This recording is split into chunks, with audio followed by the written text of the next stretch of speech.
What's happening, Panda Nation? Peter Von Panda. Just because you like MREs doesn't mean you can't have international foods.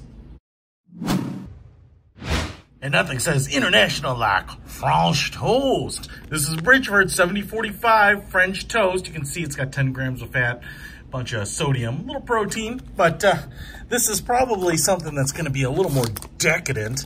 And I don't know if you would classify this as a breakfast food, but I'd say maybe even more of like a dessert, that type of thing. So I'm just going to open it up here. We do have the oxygen absorber. And here is the French toast itself. I will tell you, it's a little sticky and gooey and smells like cinnamon. And it's kind of got the same type of, you know, compacted bread-like material to material. I guess it is bread, right? And it's kind of the same shape as a Pop-Tart or a strudel, something like that. You can see how it's folded over, and we have a layer of kind of that maple syrupy center. That's what I think it is, and it smells like syrup.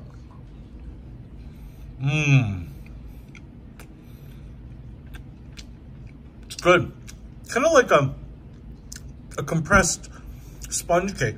You know, the funny thing about this is I think this type of bread is used in a lot of the stuff, from the blueberry or the cherry or apple turnover. It's very similar, just kind of more the filling is more different. But I will tell you what, this bread material works best as like a French toast simulant. It's just kind of got that almost like Fig Newton-like texture and density. And that does really, you know, if you tell me French toast and I'm eating it, I'm like, wow. Yeah, I can see it. French toast. So, pretty cool. If you want a little of the comforts and international food on the trail, whether you're prepping, want something shelf-stable, MREs are great. I love them all. I'll put a link to it in the description. Peter Von Panda out.